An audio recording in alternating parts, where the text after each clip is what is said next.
Indian സ്വാതന്ത്ര്യ സമര ചരിത്രത്തിലെ ഏറ്റവും നിർണായകവും ജനകീയവുമായ ഒരു വഴിത്തിരിവായിരുന്നു ഉപ്പ് സത്യാഗ്രഹം. മഹാത്മാഗാന്ധിയുടെ നേതൃത്വത്തിൽ 1930 നടന്ന ഈ സമരം ബ്രിട്ടീഷ് ഭരണാധികാരികൾ ജനങ്ങളുടെ മേൽ അടിച്ചേൽപ്പിച്ച അന്യായമായ നികുതികൾക്കെതിരെയുള്ള ശക്തമായൊരു പ്രതിഷേധമായിരുന്നു. ബ്രിട്ടീഷ് സർക്കാർ ഇന്ത്യയിൽ ഉപ്പ് ഉൽപ്പാദിപ്പിക്കുന്നതിനും വിൽക്കുന്നതിനും മേൽ കുത്തക സ്ഥാപിച്ചിരുന്നു.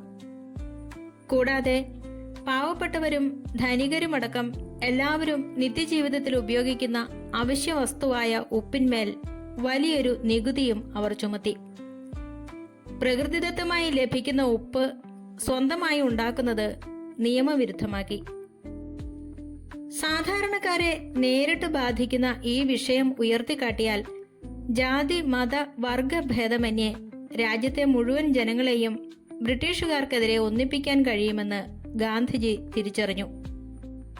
ഉപ്പ് നിയമം ലംഘിക്കുന്നതിനായി ഗാന്ധിജി തിരഞ്ഞെടുത്ത മാർഗം ചരിത്രപ്രസിദ്ധമായ ദണ്ഡി യാത്ര ആയിരുന്നു. 1930 മാർച്ച് 12 ഗുജറാത്തിലെ അഹമ്മദാബാദിലുള്ള സബർമതി ആശ്രമത്തിൽ നിന്ന് ഗാന്ധിജിയും തിരഞ്ഞെടുത്ത 78 അനുയായികളും കാൽനടയായി യാത്ര ആരംഭിച്ചു. സബർമതിയിൽ നിന്ന് ഗുജറാത്തിലെ തീരദേശ ഗ്രാമമായ ദണ്ഡി വരെയുള്ള ഏകദേശം 240 മൈൽ, അതായത് 385 കിലോമീറ്റർ ദൂരമാണ് അവർ പിന്നിട്ടത്. 24 ദിവസങ്ങളെടുത്ത ഈ യാത്രയിലുടനീളം ഗാന്ധിജി ജനങ്ങളെ അഭിസംബോധന ചെയ്യുകയും അഹിംസയെക്കുറിച്ചും സ്വാതന്ത്ര്യത്തെക്കുറിച്ചും സംസാരിക്കുകയും ചെയ്തു. യാത്ര മുന്നോട്ടു പോകുന്തോറും ആയിരക്കണക്കിന് സാധാരണ ജനങ്ങൾ ഇതിൽ പങ്കുചേർന്നു. 1930 ഏപ്രിൽ 5 വൈകുന്നേരം ഗാന്ധിജിയും സംഘവും ദണ്ഡിയിൽ എത്തിച്ചേർന്നു. ഏപ്രിൽ 6 രാവിലെ ഗാന്ധിജി കടപ്പുറത്തു നിന്ന് ഒരു പിടി മണലെടുത്ത് ഉപ്പ് കുറുക്കി ബ്രിട്ടീഷ് നിയമത്തെ പരസ്യമായി ലംഘിച്ചു. ഇതോടെ രാജ്യത്തുടനീളം നിയമലംഘന പ്രസ്ഥാനത്തിന് ഔദ്യോഗികമായി തുടക്കമായി. ദണ്ഡി യാത്രയ്ക്ക് പിന്നാലെ ഇന്ത്യയുടെ വിവിധ ഭാഗങ്ങളിൽ സമാനമായ രീതിയിൽ ഉപ്പ് സത്യാഗ്രഹങ്ങൾ സംഘടിപ്പിക്കപ്പെട്ടു. മലബാറിൽ കേരള ഗാന്ധി എന്നറിയപ്പെടുന്ന കെ കേളപ്പന്റെ നേതൃത്വത്തിൽ കോഴിക്കോട് നിന്ന് പയ്യന്നൂരിലേക്ക് മാർച്ച് നടത്തുകയും ഉപ്പ് നിയമം ലംഘിക്കുകയും ചെയ്തു. സി രാജഗോപാലാചാര്യയുടെ നേതൃത്വത്തിൽ തിരുച്ചിറപ്പള്ളിയിൽ നിന്ന് വേദാരണ്യത്തിലേക്ക് മാർച്ച് നടത്തി. അതിർത്തി ഗാന്ധി എന്നറിയപ്പെടുന്ന ഖാൻ അബ്ദുൽ ഗാഫർ ഖാന്റെ നേതൃത്വത്തിൽ പടിഞ്ഞാറൻ അതിർത്തിയിൽ സമരം ശക്തമായി. ഈ സമരത്തിൽ സ്ത്രീകളുടെ പങ്കാളിത്തം വളരെ വലുതായിരുന്നു. സരോജിനി നായിഡു, കമലാദേവി ചട്ടോപാധ്യായ തുടങ്ങിയ പ്രമുഖ നേതാക്കൾ സമരങ്ങൾക്ക് മുന്നിൽ നിന്നു. സമരത്തിന്റെ അനന്തരഫലമായി ബ്രിട്ടീഷ് സർക്കാർ കടുത്ത അടിച്ചമർത്തൽ നയമാണ് സ്വീകരിച്ചത്. ഗാന്ധിജി ഉൾപ്പെടെ 60,000-ലധികം ആളുകളെ ജയിലിലടച്ചു. ഈ സമരം ലോക ശ്രദ്ധ ഇന്ത്യയിലേക്ക് ആകർഷിച്ചു. ബ്രിട്ടീഷ് ഭരണത്തിന്റെ ക്രൂരതകൾ അന്താരാഷ്ട്ര മാധ്യമങ്ങളിൽ വാർത്തയായി. ഒടുവിൽ സമരത്തിന്റെ തീവ്രത കുറയ്ക്കാൻ ബ്രിട്ടീഷ് വൈസ്രോയി ഇർവിൻ പ്രഭുവിന് ഗാന്ധിജിയുമായി ചർച്ച നടത്തേണ്ടി വന്നു. ഇതിന്റെ ഫലമായി 1931 ഗാന്ധി ഇർവിൻ കരാർ ഒപ്പുവെക്കുകയും സ്വന്തം ആവശ്യത്തിന് ഉപ്പുണ്ടാക്കാനുള്ള അനുവാദം ഇന്ത്യക്കാർക്ക് ലഭിക്കുകയും ചെയ്തു.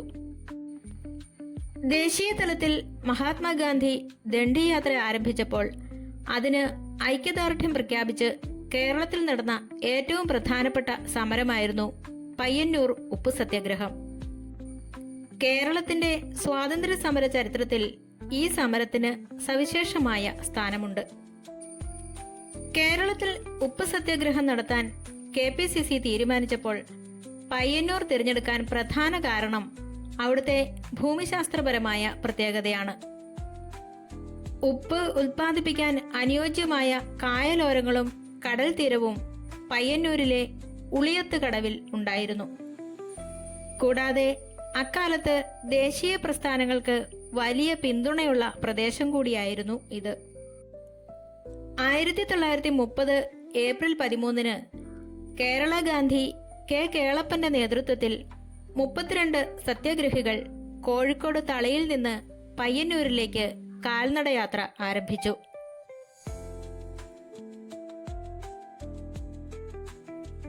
കണ്ണൂർ, തലശ്ശേരി, മാഹി, വടകര തുടങ്ങിയ സ്ഥലങ്ങളിലൂടെ കടന്നുപോയ ജാഥയ്ക്ക് വഴിയിലുടനീളം ജനങ്ങളിൽ നിന്നും വലിയ സ്വീകരണമാണ് ലഭിച്ചത്. യാത്രയിലുടനീളം ജനങ്ങൾ സത്യഗ്രഹികൾക്ക് ഭക്ഷണവും അഭയവും നൽകി. ഏപ്രിൽ 21 ജാഥ പയ്യന്നൂരിൽ എത്തിച്ചേർന്നു. 1930 ഏപ്രിൽ 23 കെ കേളപ്പന്റെ നേതൃത്വത്തിൽ സത്യഗ്രഹികൾ പയ്യന്നൂരിലെ ഉളിയത്ത് കടലിൽ വെച്ച് ഉപ്പ് കുറുക്കി നിയമം ലംഘിച്ചു. കെ കേളപ്പനെ കൂടാതെ Moyarath Sankaran, P Krishna Pillai, K Kumar, V P Narayanan Nambiar തുടങ്ങിയ പ്രമുഖ നേതാക്കൾ ഈ സമരത്തിന് മുൻപന്തിയിലുണ്ടായിരുന്നു. ലേലം ചെയ്ത ഈ സത്യഗ്രഹ ഉപ്പ് വാങ്ങാൻ വലിയ ജനത്തിരക്കായിരുന്നു. ആദ്യത്തെ ഉപ്പുപൊതി വാങ്ങിയത് പ്രമുഖ കോൺഗ്രസ് നേതാവായിരുന്ന ആർ സൂര്യനാരായണ റാവു ആയിരുന്നു. സമരം ശക്തമായതോടെ ബ്രിട്ടീഷ് പോലീസ് കടുത്ത മർദ്ദനമുറകൾ അഴിച്ചുവിട്ടു. പയ്യന്നൂരിലെ സത്യഗ്രഹ ക്യാമ്പ് പോലീസ് തല്ലിത്തകർത്തു. കെ കേളപ്പൻ, മുഹമ്മദ് അബ്ദുറഹ്മാൻ സാഹിബ്, പി കൃഷ്ണപിള്ള തുടങ്ങിയ നേതാക്കളെ അറസ്റ്റ് ചെയ്ത് ജയിലിലടച്ചു.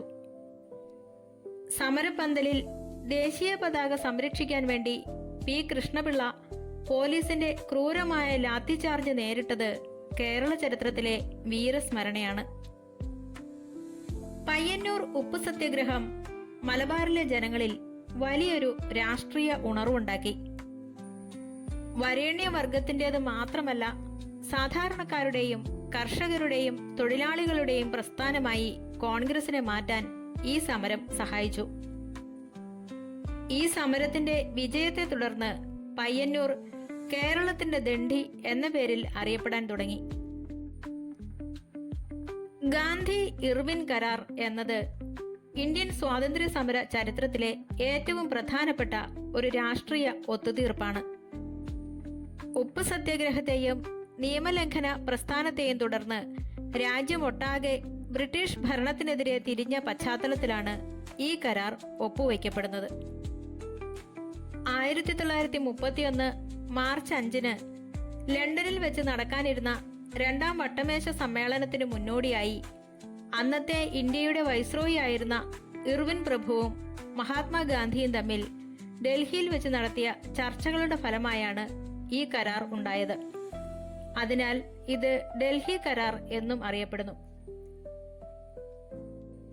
ഈ കരാറിലെ ബ്രിട്ടീഷുകാർ സമ്മതിച്ച പ്രധാന വ്യവസ്ഥകളും അതിന്റെ പ്രാധാന്യവും ഇനി പറയുന്നതാണ്. ഒന്നാമത്തേത്, രാഷ്ട്രീയ തടവുകാരെ മോചിപ്പിക്കുക. നിയമലംഘന പ്രസ്ഥാനത്തിന്റെ ഭാഗമായി അറസ്റ്റ് ചെയ്യപ്പെട്ട അക്രമ സംഭവങ്ങളിൽ ഏർപ്പെടാത്ത എല്ലാ രാഷ്ട്രീയ തടവുകാരെയും ഉടനടി മോചിപ്പിക്കാൻ ബ്രിട്ടൻ സമ്മതിച്ചു. രണ്ടാമത്തേത്, ഉപ്പ് നിർമ്മിക്കാനുള്ള അവകാശം. തീരദേശവാസികൾക്ക് സ്വന്തം ആവശ്യങ്ങൾക്കായി മാത്രം ഉപ്പ് ഉൽപ്പാദിപ്പിക്കാനും ശേഖരിക്കാനുമുള്ള അനുമതി നൽകി. എന്നാൽ ഇത് വിൽപ്പനയുള്ളതായിരുന്നില്ല. മൂന്നാമത്തേത്, പിടിച്ചെടുത്ത സ്വത്തുക്കൾ തിരിച്ചു നൽകുക എന്നതായിരുന്നു. സമരക്കാരുടെ പക്കൽ നിന്നും സർക്കാർ കണ്ടുകെട്ടിയ ഭൂമിയും മറ്റു സ്വത്തുക്കളും തിരികെ നൽകാൻ തീരുമാനമായി. നാലാമത്തേത്, സമാധാനപരമായ പ്രതിഷേധം. മദ്യശാലകൾക്കും വിദേശ വസ്ത്ര വിപണികൾക്കും മുന്നിൽ സമാധാനപരമായ രീതിയിൽ പിക്കറ്റ് ചെയ്യാനുള്ള അവകാശം ജനങ്ങൾക്ക് നൽകി. അഞ്ചാമതായി, ജനങ്ങളിൽ നിന്ന് ഈടാക്കാൻ ബാക്കിയുണ്ടായിരുന്ന എല്ലാ പിഴകളും റദ്ദാക്കി. ഇതിന്റെ ഫലമായി രാജ്യത്തുടനീളം ശക്തമായി നടന്നുവന്ന നിയമലംഘന പ്രസ്ഥാനം താൽക്കാലികമായി നിർത്തിവെക്കാൻ കോൺഗ്രസ് സമ്മതിച്ചു. ലണ്ടനിൽ നടക്കാനിരിക്കുന്ന രണ്ടാം വട്ടമേശ സമ്മേളനത്തിൽ കോൺഗ്രസിന്റെ ഏക പ്രതിനിധിയായി മഹാത്മാഗാന്ധി പങ്കെടുക്കാമെന്ന് ഏറ്റു. ബ്രിട്ടീഷ് സാധനങ്ങൾ ബഹിഷ്കരിക്കുന്ന ശക്തമായ നിലപാടിൽ നിന്ന് താൽക്കാലികമായി പിന്മാറി.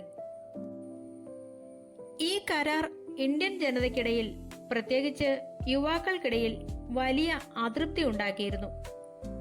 അതിന് പ്രധാന കാരണം ലാഹോർ ഗൂഢാലോചന കേസിൽ വധശിക്ഷയ്ക്ക് വിധിക്കപ്പെട്ടിരുന്ന ഭഗത് സിംഗ്, സുഖ്ദേവ്, രാജ്ഗുരു എന്നിവരുടെ വധശിക്ഷ ജീവപര്യന്തമായി കുറയ്ക്കണം എന്ന ആവശ്യം കരാറിൽ ഉൾപ്പെടുത്താൻ ഗാന്ധിജിക്ക് കഴിഞ്ഞില്ല എന്നതാണ്. കരാർ ഒപ്പുവെച്ച് ദിവസങ്ങൾക്കുള്ളിൽ, അതായത് 1931 മാർച്ച് 23-ന് ഇവരെ തൂക്കിലേറ്റിയത് വലിയ പ്രതിഷേധങ്ങൾക്ക് കാരണമായി. പൂർണ്ണ സ്വാതന്ത്ര്യം എന്ന ലക്ഷ്യത്തിലേക്ക് ഈ കരാർ വഴി തുറന്നില്ല എന്നതും ഒരു വിമർശനമായിരുന്നു. വിമർശനങ്ങൾ ഉണ്ടായെങ്കിലും ചരിത്രപരമായി ഈ കരാറിന് വലിയ പ്രാധാന്യമുണ്ട്.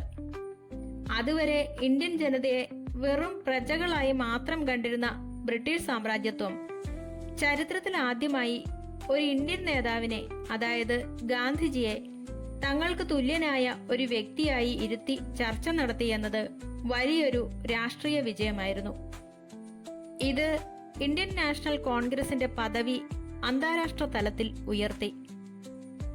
ചുരുക്കത്തിൽ, വൻ ആയുധങ്ങളോ സൈന്യമോ ഇല്ലാതെ കേവലം ഒരു പിടി ഉപ്പുകൊണ്ട് ബ്രിട്ടീഷ് സാമ്രാജ്യത്വത്തിന്റെ അടിത്തറ ഇളക്കാൻ കഴിഞ്ഞു എന്നതാണ് ഉപ്പ് സത്യാഗ്രഹത്തിന്റെ ഏറ്റവും വലിയ സവിശേഷത.